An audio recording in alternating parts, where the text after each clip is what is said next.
Bismillahirrahmanirrahim. Salam değerli müsəlmanlar.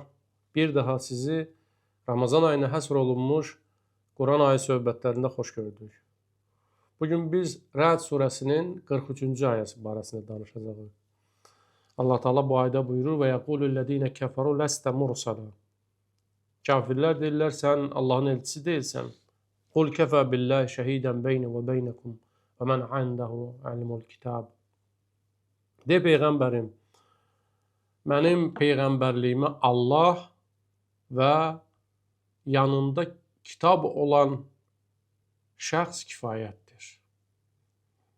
Ayda Allah Teala buyurur, Peyğəmbərim, onlar ki sənin Peyğəmbərliyini inkar edirlər, onlara de, mənim Allah tərəfindən Peyğəmbər olmağıma Allahın şahid olmağı kafidir.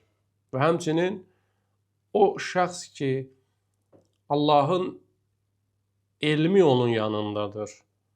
Və mən indehu ilmul kitab. Kitab elmi onun yanındadır. Onun da mənim nübüvvətimə şahid olması, şəhadət verməsi kifayətdir. Bu gecə həm də Qədr gecəsidir.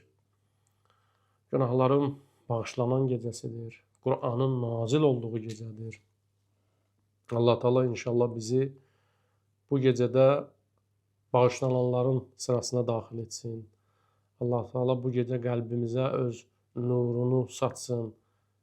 Quranını başa düşək. Allahın elçilərini tanıyaq. Nəfsimizin yox, fitrətimizin, ağlımızın yanında olaq inşallah. Allah Teala bu ayədə nə demək istəyir? Deyir, Allahın Peyğəmbərinin iki ən böyük şahidi vardır. Biri Allahın özüdür, digəri də Həzrət Əlidir. Və mən indehu ilmul kitab hədislərdə keçir, Həzrət Əli əleyhissalamdır. Alimlər deyir, Allah Quran-ı Kərimdə deyəndə ki, və atiullaha və rasul, Allaha və Rasuluna itaat edin, müxtəlif ayələrdə deyir. Allaha itaat deyiləndə Allahın kitabı nəzərdə tutur. Quran-ı Kərim nəzərdə tutur. Yəni, Allaha necə itaat edək? Deyir, kitabda mən göstərişi vermişəm, ayələr nazil etmişəm. Siz o ayələrə əməl etmək olsanız, Allaha itaat etmiş olursunuz. Əl-İmran surəsinin 31-ci ayəsində də Allah Teala buyurur, Qul in kuntum tuhibbunallah fəttəbi'uni yuhbibkumullah. De, əgər siz Allahı istəyirsinizsə, Allahı sevirsinizsə, Allahın Rasuluna itaat edin. Yəni, mən Allahı istəyirəm, Allahın sözlərinə qulaq asmıram, Quranına arxa çevirmişəm, ayələrinə əməl etmirəmsə, bu sevgi deyildir. Bu itaatsizlikdir. Allaha itaat edən şəxs onun buyurduqlarına əməl edən şəxsdir. Ona görə də ayədə Allah Teala deyəndə mən şahidəm, yəni mənim kitabım şahiddir. Və Həzrət Əlinin varlığı özü şahiddir. Yəni, bunu demək istəyir Allah Teala. Hər kəs Peyğəmbərin Peyğəmbərliyinin doğru olub-olmamasını bilmək istəyirsə, onun kitabını oxusun. Möcüzədir. Quran Peyğəmbərimizin möcüzəsidir. Peyğəmbərdən öncəki Peyğəmbərlərin möcüzələri müvəqqəti olub. Məsələn, dəryanı yarıb, Musa Peyğəmbər əsanı vurur, Nil çayı dayanır, ya da beyzasını göstərir. İsa Peyğəmbər ölünü dirildir. Ya digər Peyğəmbərlərin möcüzələri onların zamanında baş verən hadisələrin uyğun olub. O hadisələrə uyğun olub. Peyğəmbərimizin gətirdiyi möcüzə isə əbədidir. Eyni zamanda dövrün suallarına da cavabdır. Peyğəmbər dövründə cəmiyyətdə çox təsirə malik olan şairlərin, ədiblərin Quran qabağında acizliyini göstərməkdir. Quran onları aciz bir vəziyyətə saldı və onlar şuurlu, ağıllı insanlar idilər, ədib idilər, şair idilər. Gördülər Quranın cümlə quruluşları, dərin məzmunu, adi bir bəşər kəlamı ola bilməz. Bu ayrı bir kəlamdır. Ona görə də Allah Quranda deyir ki, siz əgər bunu bəşərin zehninin məhsulu bilirsinizsə, onda bir surə gətirin. Kevsər surəsi ən kiçik surədir. Kevsər surəsi həzmində bir surə gətirin. Digər bir möcüzəsi Peyğəmbərin Həzrət Əlinin özüdür. Peyğəmbər deyir, mən elmin şəhəriyəm, Əli qapısıdır. Peyğəmbər şücaətin də şəhəri idi, Əli qapısı idi. Peyğəmbər fəsahatin də şəhəri idi, Həzrət Əli qapısı idi. Həzrət Əli əleyhissalamı Peyğəmbər bəsləmiş idi. Peyğəmbər əxlaqı ilə Həzrət Əli əleyhissalam əxlaqlandı. Peyğəmbər ona təlim tərbiyə verdi. Peyğəmbər dedi, mən elmi şəhəriyəm. Həzrət Əli onun qapısıdır. O elm ki Allah ona verir. Və alləmə Adəmə əl-əsmə kullaha. Bütün elmləri Allah Adəmə öyrətdi. Sonra o elm gəlir Peyğəmbərimizə. Və alləməkə mə ləm təkun tə'ləm. Sən öyrənə bilməyəcəyin elmi sənə öyrətmiş. Bu elmin qapısı Həzrət Əlidir.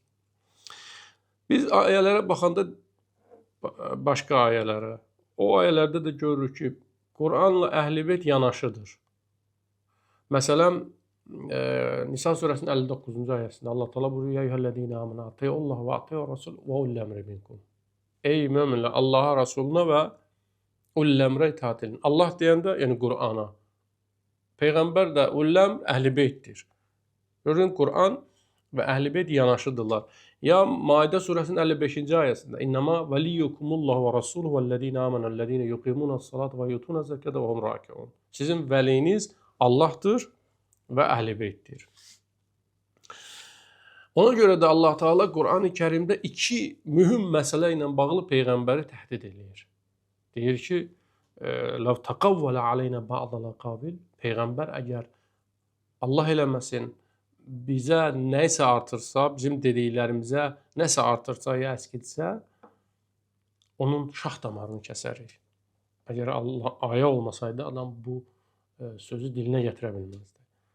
Allah buyurur, bu məsələ çox önəmli bir məsələdir. Biz Peyğəmbərə nə deyirik, o onu deyir. Və mə yantiqu anil hava in huve illə vahiyun yuha. O vəhyi deyir. Ona isə artırıb əskiltmir. Əgər Allah eləməsin belə bir şey olsaydı, Allah deyir, belə biz onu cəzalandırardıq. Niyə Allah Teala bu cür təhdid edilir Peyğəmbər? Çox mühüm bir məsələ var ortada. Burada söhbət Qurandan gedir, Allahın vəhyindən söhbət gedir, Allahın kitabından söhbət gedir. Bu mühüm məsələ olduğu üçün Allah Peyğəmbərin nədir təhdid edir. İkinci təhdid də Maidə surəsinin 67-ci ayəsindədir. Allah Teala buyurur: "Ya eyyuhər rasul, belliğ ma unzile ileyke min rabbik və in lem tef'al fema bəlağta risalata."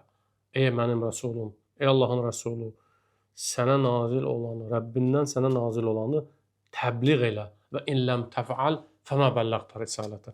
Əgər sən bunu etməsən, Allahın risalətini yerinə yetirməyibsən. Yəni sən heç nə eləməyibsən. Sən 23 il əziyyət çəkibsən, İslamın ən ağır günlərini yaşayıbsan, İslamın o ağır günlərdə təbliğ eləyibsən, indi Mədinədəsən, Məkkəni də fəth eləyibsən, bütün düşmənlərini məğlub edibsən, deyirəm sən, əgər sən vilayəti deməsən, sən heç nə etməyibsən. Allahın risalətini yerinə yetirməyibsən. Baxın, Quranla Əhl-i-Beyt. Quran barəsində də Allah Teala hətta Peyğəmbərini təhdid edir, vilayət barəsində də. Ona görə də Allah Quranda buyurur: "Qul la əs'alukum alayhi ecran illa'l mawaddata fil qurba." Əgər siz Allahın risalətinin əvəzini vermək istəyirsinizsə, baxın risalət Allah nə dedi? Əgər vilayəti elan eləməsən, risalətin tamam deyil. Sən risaləti yerinə yetirməyibsən. Və o risalətin siz də əvəzini vermək istəyirsinizsə, gərək Əhl-i-Beyti sevəsiniz. "Qul la əs'alukum alayhi ecran illa'l mawaddata fil qurba." Sizdən təkcə Əhl-i-Beytin məhəbbətini və sevgisini istəyirik. Bütün müsəlmanlar öz səhih bildikləri mötəbər kitablarında, hədis kitablarında bu hədisi nəql ediblər. Zeyd ibn Ərqəm deyir, Peyğəmbərimiz Qədir-Xumda dedi, mən iki ağıra əmanət qoyub gedirəm. Birinci Allahın kitabıdır və Quran barəsində danışdı. İnsanları Qurana sarı çağırdı, Qurana əməl etməyi tövsiyə etdi. İkincisi dedi, və əhl-i beyti. Əhl-i beytimdir. Sonra buyurdu, "Uzəkkirukumullaha fi əhli beyti thalath marrat." 3 dəfə peyğəmbər buyurdu, sizə Allahı əhl-i beytim barəsində xatırladıram. Sizə Allahı əhl-i beytim barəsində xatırladıram. Sizə Allahı əhl-i beytim barəsində xatırladıram. Görün, peyğəmbər orada da, yəni Qədirxumda da Quran və əhl-i beytdən danışır. Biz ayələri oxuduq. Müxtəlif ayələrdə Allah Taala Quran və əhl-i beyti yanaşı qoyur. Sonda da peyğəmbərimiz Qədirxumda əhl-i beytdən danışır. Can üstündə də olanda dedi, qələm kağız gətirin, elə bir şey yazım ki, ondan sonra azmayasınız. Orada biri dedi ki, həsbuna kitabullah. Allahın kitabı bizə kifayətdir. Nə demək istəyirdi? Yəni əhl-i beyt bizə lazım deyildir. Onda ixtilaf düşdü. Buxarıda 6 yerdə bu keçir və digər Əhl-i Sünnənin mötəbər mənbələrində bu tarixi fakt keçir. Dedi, ixtilaf düşdü. Peyğəmbər dedi, qumu ənni, durun çıxın gedin buradan. Peyğəmbər yanında səsinizi ucaltmayın, dava eləməyin, qarşıdurma yaratmayın. Onları otaqdan qovdular. Bütün bu dediklərimin bir məğzi mahiyyəti var. O da bundan ibarətdir ki, Allahın özü Quran-ı Kərimdə, Allahın Rəsulu da bizə hədislərində Quran və əhl-i beyti tapşırmışdır. Dedi, siz Quran və əhl-i beytdən yapışın. Hətta Allah Quranda Peyğəmbərin özünü Quranla əhl-i beytlə bağlı dedi, təhdid elədi. Məsələnin əhəmiyyətini göstərmək üçün. Dedi, hətta Peyğəmbərim də olsa, mən güzəşt etmərəm. Kim Quran və əhl-i beytlə bağlı səhlənkarlıq edərsə. Furqan surəsinin 30-cu ayəsində Allah Taala buyurur: "Və qalar Rasul ya Rabbi inne qavmi ittəxadu hadal Qur'ana məhcura." Qiyamət günündə Peyğəmbərimiz buyuracaq: "Ey Rəbbim, ey Allahım, mənim qövmüm Qur'andan hicrət elədi. Qur'anı tərk etdilər." Biz Qədr gecəsini yaşayırıq. Qur'an gecəsidir. Qur'an bu gecə nazil olub. Biz Haqqa tilavəti, Allah Quran-ı Kərimdə buyurur, Quranın tilavətin haqqını ödəyin.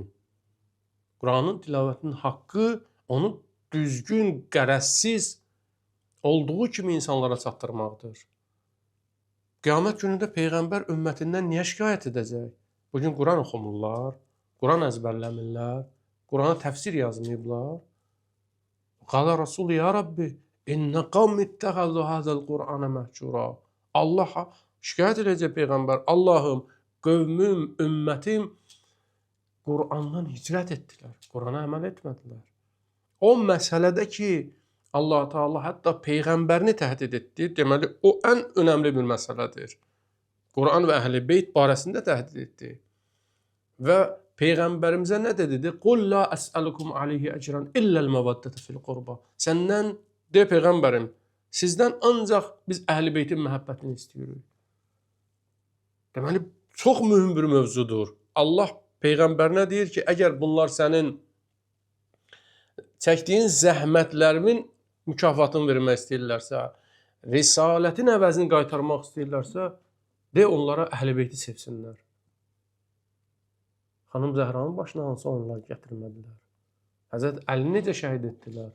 İmam Həsənin başına gətirilən o müsibətlər, bəlaları bilirsiniz. Kərbala ki, dəhşətdir. Peyğəmbər soyuna qarşı, Peyğəmbər nəslinə qarşı bir qətliamdır. Bütün imamları şəhid ediblər. Peyğəmbər nəslini qətlə yetiriblər. Ona görə də Allah təkid edirdi. Deyirdi ki, sizdən yalnız və yalnız əhl-i beytin məhəbbətini istəyirik. Çünki bilirdi qarşıda nələr baş verəcək. Qədr gecəsi o vaxt bizim üçün həqiqi Qədr gecəsi olar ki, tənəzzəlul mələikətu və ruhu fiyhə bi'idni rabbihim min kulli amr. Mələk bu gecə nazil olur. Kimə? Mələk nazil olurdu Peyğəmbərə. Mələk nazil olur Allahın yeryüzündə höccətinə. İndi də İmam Zaman ağaya. Əgər sən Bu gün Allahın yer üzündə xəlifəsini tanımasan, Allaha da ibadət etmiş olsan, həccə də getsən, əməllərin qəbul deyil. Şeytanın da o ibadətləri var idi. Şeytan da Allahı qəbul edirdi. Şeytan da axirəti qəbul edirdi. Fəanzirni ilə yevmi yub'asun dedi. Mənə axirətə qədər, qiyamətə qədər möhlət ver yenə. Nə oldu? Niyə şeytan oldu, iblis oldu? Ona görə ki, Allahın xəlifəsini qəbul etmədi. Allahın xəlifəsinə tabe olmadı. Allahı da qəbul etsə, axirəti də, ibadəti də olsa, Allah onu dərgahından qovdu. Bugün əgər sən Allahın xəlifəsini qəbul etmirsənsə, Allah bizə deyir, Quran əhli beyt, sən qulaq ardına vurursansa, doğulduğun mühitdəki o ab-havanın təsirindəsənsə, təəssübkeşlik edirsənsə, haqqı eşitmək istəmirsənsə, əlbəttə, sən o şeytan kimi axirətdə iblis olacaqsan, məyus olacaqsan. İblis, yəni məyus olmaq. Allahın rəhmətindən məyus olacaqsan. Allah öz dərgahından səni qovar. Bu məsələ çox önəmli bir məsələdir. Çox əhəmiyyətli bir məsələdir. Peyğəmbərimiz bütün hallarda, hətta can üstündə də olanda bu məsələyə təkid etdi. Allah inşallah bizi Peyğəmbərimizin göstərişinə əməl edən, Allahın ayələrini uca tutan möminlərdən, müsəlmanlardan qərar versin. Vəssalamu aleykum və rəhmətullahi və barakatuhu.